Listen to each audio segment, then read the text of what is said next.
everybody. Welcome back to the Rise Above podcast. I'm Caleb. I'm Tyler. And we are back with episode 4 of the Rise Above show. Last week we missed a podcast. We were going to go for 4 weeks in a row, but sadly we did not hit that. I still think 3 weeks is our record. So. Hey, 3 weeks is our record out of the 10 that we've done. Last episode we came on here, we talked with Joe Lavelle. We heard a lot of good feedback from you guys. You guys seem to love it. And, Joe was great. He had a lot of good insight on the things that he talked about. We got some quick hidden points real quick. Sponsors, we're still looking for some sponsors. We got about 3 more spots left. If you guys are wanting to sponsor us, just follow us on social media, or you can text us at 502-558-5768 about that. Also, we got shirts for sale still. A lot of shirts. A lot. I don't know, probably like 200 shirts left. And we ordered a lot though, so yeah, we're getting through it as we go. But today we're talking about purpose and kind of like, what is your purpose for your life? As a young person, we get discouraged many times, and we think, what is my purpose? How do I find my purpose? And in this episode, you might not find the answer. You might. We don't know. But we're happy you guys are listening, and we are excited to get going. Today we have a very special guest, Trevor Emond. How you doing, Trevor?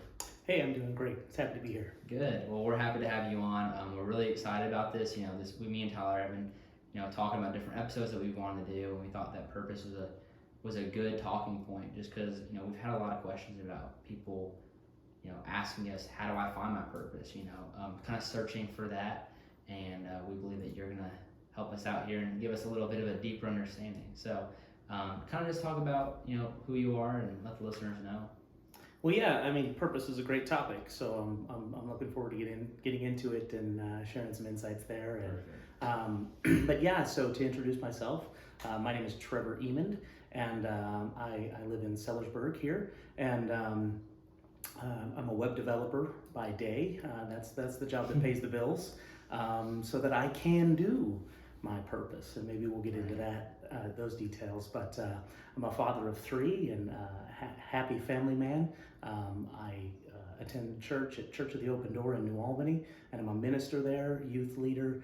I've traveled to 3 different continents preaching the gospel and counseling and mentoring young people in all of those 3 continents as well. So I've got a lot of experience, not trying to brag, but it's, as I always say, it's not arrogance if it's true. So, hopefully I can say something that'll trigger something for somebody and help them along the way just a little bit. Absolutely. Well, we really appreciate you coming on. So, like we were saying, we're gonna dive right into it, get into it. So we were saying, like, a lot of people, especially as a young person, majority of our listeners are not young. No offense to those listening, but let's be real. I'm just kidding. But anyways, majority of listeners aren't young people, but we have a vast majority that are, and a lot of people, young and old, say, well, how do I find my purpose? And to you, Trevor, what is purpose? So I think if I were to just say it in one sentence, I would say that's living for others. I don't think you can distill it down any more than that. And I think if you were to look at it, everyone needs a purpose. Everyone, the scripture says in Proverbs 29:18, where there is no vision, the people perish. Mm-hmm. So everyone has to have and I think that perhaps maybe in our culture today, we see a lot of problems, and I think people are lacking that purpose. And so we're finding all kinds of problems, that perish that it talks about maybe isn't just dying, but culturally dying and really struggling and having, I think one of the reasons you started this podcast was with mental health and different kinds of awareness on that. And so it's like, well, okay, we need a podcast. Why? Well, because people are lacking purpose. And so there's problems that they're having in their lives. And so we need, I guess a purpose also is something it is that thing that's guiding us and giving us a reason to get out of bed in the morning, and making it not just a reason, but that there's something inside of us that says, I am doing something that's worth doing, and that I'm so happy that I can do that I can at least strive for that. Even if I fail, like I'm trying to achieve something that's worth it to me. And so there's something inside of me that there's a rewarding of I'm doing this, and that's your purpose. And that's why I say it's to put it shortly, it's living for others. Because just to live for yourself, you're not going to find that reward, and you're not going to find that thing that really that really gives you that sense like I've done something worth doing. Right. So, like we talk about purpose, and a lot of people are like, well, my job is my purpose, this is my purpose, so forth and so forth. But, in the grand scheme of things, living for others would be something that you would say that people should do. That should be the main thing. Yeah, absolutely. Because it reminds me of we have the word in our culture. It's narcissistic, or narcissism, different things, and that means basically love of self, and it comes from the legend. I believe it's a Greek myth of a man by the name of Narcissus, and he was a beautiful guy and all of this, and all these women tried to fall in love with him, and he rejected all of them, until he finally comes to this pool, and he'd never seen a reflection of himself, but he comes to this pool and he sees a reflection of himself. And he says, oh my, and falls in love with his own self, with his own reflection. And he's even, now he's dipping his head down to the pool to kiss this beautiful person that he sees in front of him. And Ovid writes in this legend that he says he plunged his arms into the water, but could not catch himself within them. Mm-hmm. And I think that's just a super poetic way to say, like, to think about love of self. Because if we're saying like, well, purpose is living for others, then okay, living for myself is not my purpose, even though that's something that maybe I naturally would want to do. And it's not to say that you shouldn't ever do things for yourself, or all of that, but that if your goal, what we're saying your purpose is to just selfishly, narcissistically feed yourself, love yourself, and not worry about anyone else but just myself. Like, wow. Mm-hmm. The problem is though, as you reach your arms out there to hold yourself and to love yourself, you're not going to be able to grasp anything, just like Narcissus did. And so that's really a problem, because you're going to find an emptiness that's there, even though it's for you all the time.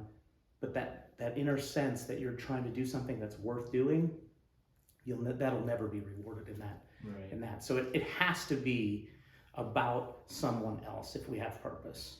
And that's kind of like what our podcast is about. Is like, our podcast is just like living for others, or people are what matter.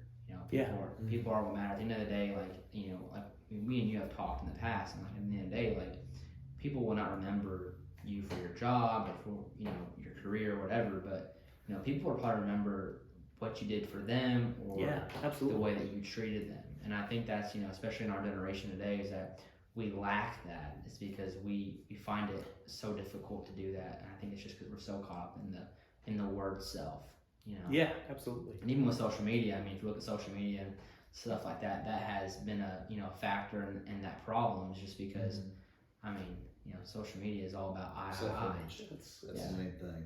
So a question I have for you is, how do you find that middle ground on living for others, but at the same time you do have to live for yourself? So what would you recommend? Will you ever actually find that middle ground? Yeah, so I think, boy, I was hoping for that question later.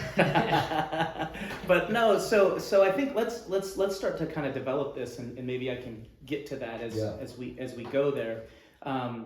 So first off, I would say, like, there has to be, and I am answering this question through this. So there has to be a spiritual component to finding purpose. It can't all just be for the natural man, because otherwise we're saying, okay, I shouldn't live for myself. I shouldn't be selfish. My purpose should be living for others. Okay, so then, well, but am I living for others for their own selfish gain? For that, so that they can live the life I'm saying I shouldn't live, so that they're well fed, so that they're happy and, love themselves and all of that. Like, well, no, like, how is that better? It's like, well, I've done for others what I wouldn't do, what I felt like I shouldn't do for myself. Right. Well, that's a ridiculous statement. Like, why would you want to do that, right? So in like, really what the scripture tells us is we all know it as the golden rule. Do unto others as you would have them do unto you. And so I always find that interesting that most people think, like, they hear the golden rule and they think, like, I shouldn't hit that person because I don't want them to hit me. But that's not what the golden rule says. Right. It doesn't say don't do to others what you don't want them to do to you. It's positive, it's not negative. So it's do unto others as you would have them do unto you. And so in that sense of positive, it's like, I know this would be good for me, so I'm going to do it for someone else. Now, hopefully someone else can reciprocate and do that for me. But there's got to be a spiritual significance to this. There's got to be an element of that, because otherwise all you're doing is you're just feeding your flesh. You're just taking care of your basic needs. And if we've all just evolved and all of these scientific things that they want to tell us these days, then truly what does it matter? So there's got to be something deeper than that. Because otherwise it is just survival of the fittest. It's just the Darwinian evolution idea that we're taught these days. And so there's got to be a deeper element to it, something a bit more spiritual significant than just our own gratification or the gratification of someone else. And so your question was, okay, how do I find that balance? Mm-hmm. Well, that balance is really found in really just kind of understanding that there is a spiritual component. And so I can just sacrifice myself here and now and burn out real fast and not take care of myself and just completely live for others, and I'm going to burn out real fast because I was just trying and I was going, but I didn't know what I was doing. And so to just go unwisely is not going to get you anywhere. Right? So you purpose, and that's why people are saying, like, what is my purpose? Like, I'm ready to go and do stuff.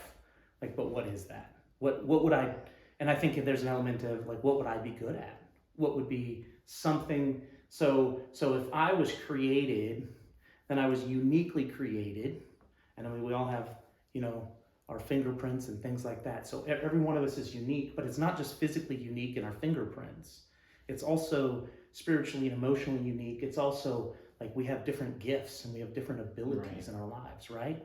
And so I think our purpose can really be found in what our purpose, that we have a purpose, okay, broadly, living for others, right? Mm-hmm. Okay, but within that, to find that balance, right?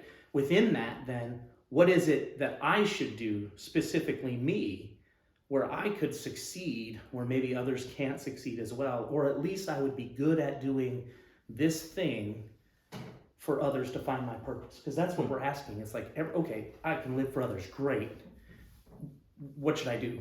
Help little old ladies across the street? Okay, let me go find a sidewalk to hang out on. I don't think little old ladies hardly cross the street anymore. like so I don't know what to do there. But so it's like, so then what is it? What is it about me? What have I done? What are my skills? What are my unique giftings that I could number one, nurture inside of myself, because that's something that's going to help me, and as I help me, I'm helping others. Mm-hmm. So that's not selfish. If you're nurturing a gift in your own life, obviously if you're paying your own bills, that's not selfish. Like, you need to be able to do these things before you can help before you're able to help others. So there's a lot of things that you're going to do just in your own natural ability to get up in the morning, take your shower and brush your teeth and all the things you're going to do, go to work, check in, do the thing you need to do, that are all helping you. But don't forget that if it's helping you and you're fulfilling a purpose by doing something to help others, then all of these things that you think, well, this was just me doing me, all of that becomes part of helping others as well. And so therein you start to find the balance of as I can begin to realize what I can do for others, then the things that I do for myself can also be a part of that as well. It's really good. Yeah, I don't know how to respond. You answered so many questions in that. So, we briefly, kind of talked about how, you know, your purpose and like when you find your purpose, do you ever stop finding your purpose? Like, Yeah. I would say I don't think so. I would say no, you don't really find your purpose. Um, I think there's things that you can set out to do and achieve. So it's not like there is, it's like, well, here you are saying I have purpose, but now it's a carrot on the stick. It's, the Sisyphean task, push this boulder up a hill and knowing you'll never make it. Like, I don't think it's that. So because we're looking not selfishly for that reward of purpose, but that's that spiritual element inside of us is calling out, I need to feel fulfilled. So I think there's things that you will do along the way where you go, wow, I was just so blessed to be in this moment because I just did something for this person, or I've made the world a slightly better place. And so I think that it's a constant feedback that you'll get, but to say like, oh yeah, you've achieved your purpose, like, okay, so we're gonna put you out to pasture now, right. Now you can just go collect seashells, retire and collect seashells in Florida, right. Like that's super, wow, like. So So I think that throughout, I know we've talked about seasons in the past. So as you're going through life, you're going to just be in different seasons. As young people, you're in one season. You haven't gotten married. You're finding your way. You're finding your careers. You're finding what gifts do I have, and nurturing those things. Maybe then you get married, and now you're learning your spouse. You're learning how to be a good spouse yourself. Mm-hmm. Then, okay, kids come along, and now, I mean, goodness sakes, that's gonna, like, your purpose will be keep those little humans alive, and help them, help them to become someone who wants to find their purpose too, right? And so then, so the phase of life I'm in now is, my youngest is 16, my oldest is 21, so I'm to that point where it's like, man, if I didn't do the parenting thing then, like, now it's too late. So, but they're all responsible and starting to have their own jobs and can drive and all these things. So I'm finding myself a lot more free. Right. So my focus now is shifting into other things that I can do, because now I have more free time. Whereas, man, when the children were, 4, right. Like, Lord, what is my purpose? Yeah. Keep the humans alive. Did you ever get discouraged whenever, your kids were younger and you said, like, now it's like I have to help my kids find their purpose? Did you ever get discouraged in the sense like, well, how am I going to do that? Or like, Yeah, there's nothing like that feeling of bringing your first child home, because you're like, like, you think like, this is my child, like, my genetics here, and it's like I am uniquely qualified because of genetics to take care of this child. Right. But in your mind, you're like, there is no qualification. Like, they don't teach you this in school. Like, the nurses just, here you go. They take you out of the hospital. Like, you can drive home now. And it's like, whoa, no. Right. So like that, it's a very overwhelming thing. So, but I think so you kind of grow with children as you do that. And so I think there's times when, maybe during those really, really stubborn times where the kids are 5 or 6 or whatever, and then, I don't know, through whatever period of age, whatever age they are when they're super stubborn and you're like, you feel like you're getting nowhere, yes, you get discouraged. And I think that's those times where we sit there and like, do I even have a purpose? Is this even, like, am I achieving anything in life? Because I thought this was it, and I'm hitting a wall. And I think you find that not just in parenting, but maybe you even find that in phases of life where you're just, you're getting up, you're going to work, you're doing the thing, and it feels like, what am I even doing? Right, just repetition. I'm in this repetitious cycle, and I don't feel like I matter to anything. Well, that's what a lot of people, that I've talked to in the past, their thing is like, my life's so boring. I feel like I don't do anything. I just continue to do the same thing every day. And, you're like, I have no purpose. So to what you're saying is like, everyone hits that wall. Like there's probably not a person out there that doesn't hit that wall. No, I think that's, I think you're doing really good if you've never hit that wall. I mean. But I think that the follow on to that would be like, okay, I've hit this wall. What do I do? Do I just, okay, well, one response is, get bitter and go into depression. Okay, well that's out. Should be self-evident, However, like a natural way to feel, like a lot of people feel that way, and you can be really tempted to, and even maybe start heading down that direction before you catch yourself and think, okay, yeah, that's not helping me and it's not helping anyone else. So I want to find purpose. What do I do? I feel like I'm stuck. I'm hitting this wall. Especially, when you get into that midlife period, especially if you've got some children dependent on you, and it's like, oh, I can't just quit my job. I like we talked about earlier about, you see all these Instagrammy sales pitches and different ones, like, oh, quit your job and, do something that's like amazing that it's like, okay, that's nice. But like, until that's successful, like who's feeding the children? So you just don't have that luxury sometimes. So then it's like, well, okay, I can't reinvent myself because that takes too long for the bills to be paid. And so what do I do? So I would say, number one, like look at what your gifts are and just make sure that you're nurturing those gifts. And maybe that's also a time for self-improvement, because if you're hitting a wall and you're not finding your purpose and you're not feeling like you're achieving anything, well, maybe it's because you've stopped growing. And maybe it's because, and so challenge yourself. Like if we say like, hey, I want to find my purpose, it's like, well, okay, do you want to find your purpose that's, done easily from the couch, or like what level of participation do you want in your own purpose? So I think you have to find like, hey, if I stop growing, like, am I nurturing my gifts? Am I nurturing and growing in these things? And then I would say like number two, like, could you improve if you feel like stuck in your job? Could you improve like your performance by 10%? Just could you just do that? Could you give 10% more? And then what would that do? Would that get you noticed by your boss? Would that change something around you? Would that make a positive environment for everyone around you? And if that made a positive environment around you, and then that continued to snowball, like, the little butterfly flapped his wings and something happened on the other side of the world. Like we don't recognize sometimes the power that we have even in just the tiny little things. So I would say, so when you're stuck, like focus on, okay, try to nurture those gifts, and then try to just be positive in where you're at. And then I think too, then the other thing is maybe your purpose.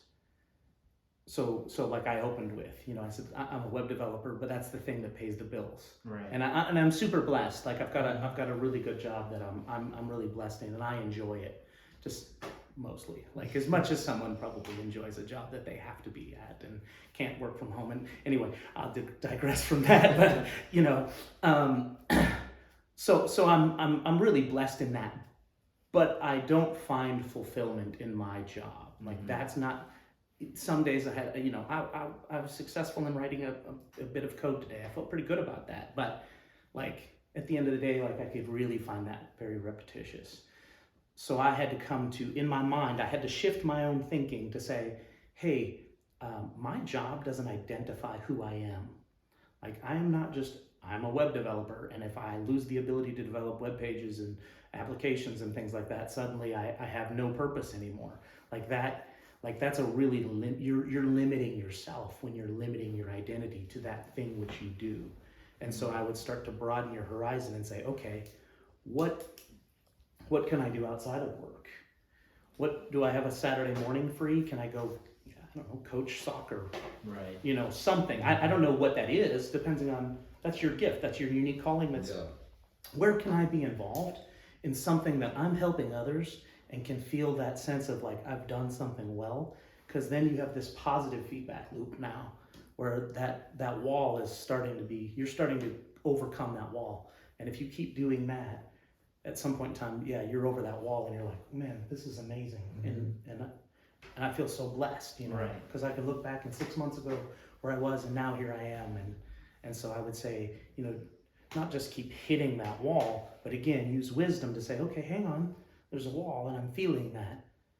So what is it that I can do better? What is it that I can do to get around this, and think outside the box other than just, So I think the big issue for people is basic human nature. You want to feel safe. So when you're in a situation, it may suck, but you tell yourself, well, if I step away, it could get a lot worse. So how do you recommend getting over that hump? Like you said, just take it slow. Yeah, I think small incremental changes are. I mean, you probably didn't get stuck in that. It probably wasn't like some big catastrophic event. Yeah, just it was. built up. It was probably 6 months, 3 years, something like that. Where I stopped, and maybe because I had children and I had, and I just got busy and I didn't have a chance to actually do what I'm doing, what I want to achieve. And sometimes, I would say too, sometimes we feel like I'm hitting a wall, but it's because you're in a season where you need to focus in a different place. Right. And maybe you need to find your purpose and fulfillment there.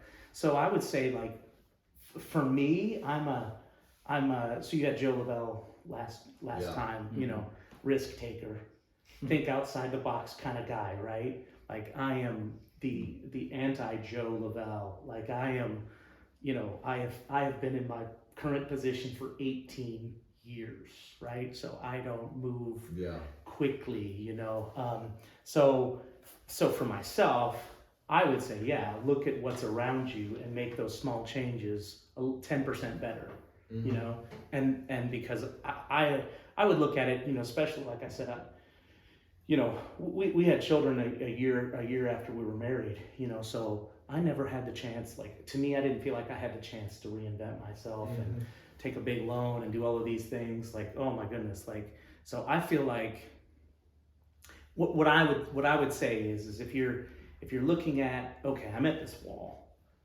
the answer is probably not, well, just throw it all away and start over, and hopefully I don't hit a wall again.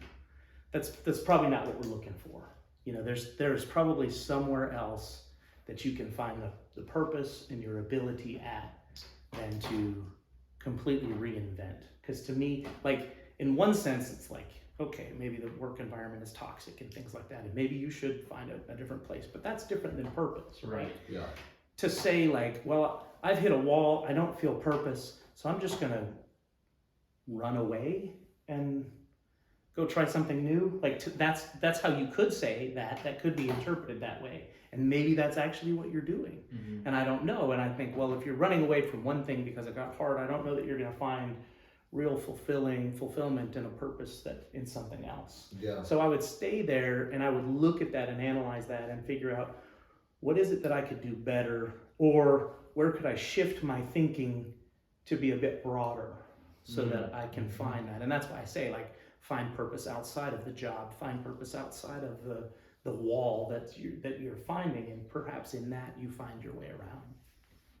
They even say, like, I've been seeing a lot of quotes like that, or just like, taking smaller steps is better than taking big steps, because if you continue to take big steps, you might never finish or reach that one big goal that you're trying to accomplish. So just taking those small steps, reaching those tiny goals, is more, I guess, beneficial in a way than never hitting a goal at all.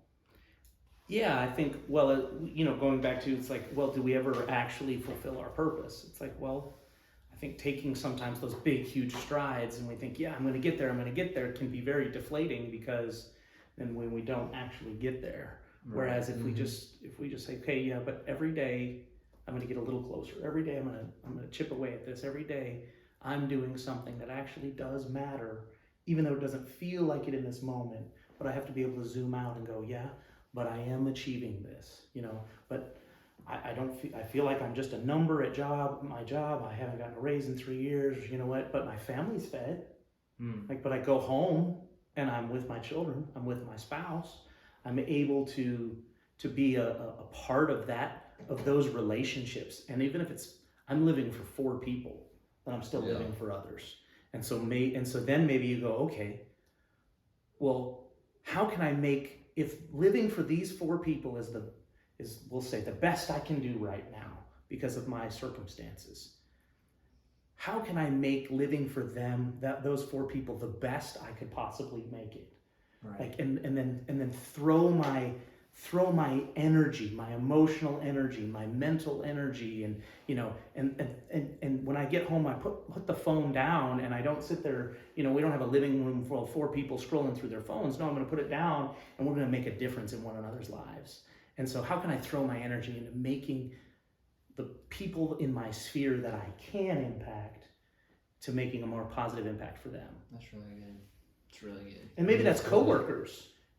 That's why I'm saying, can you be 10% better? Like, okay, could you be a bit more positive? And I'll admit it, like I had a meeting today, I was not positive again, but immediately after the meeting, I was like, why am I doing that? And okay, there's reasons, right. But is that best? Like, could I have positively impacted that room by just more of a smile and just by being a bit more cordial?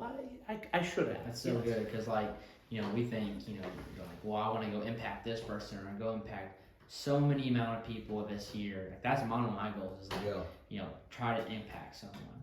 But I've never really thought about it. It's like, maybe the people I need to impact are in my circle. I don't need to go out there and just look for someone to impact or change their lives. In my circle of the small people that I have around me, I can help impact them, or I can help change their life in whatever way, is fitting for them. So I think that's really good.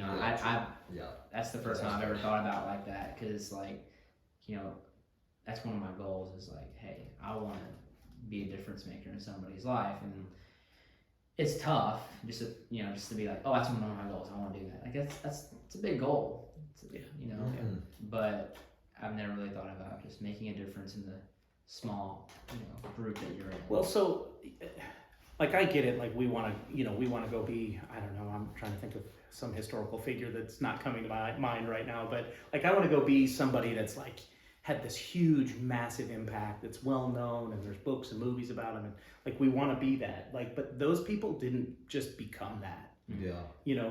They actually started small, because if you can't do the small things, if you can't impact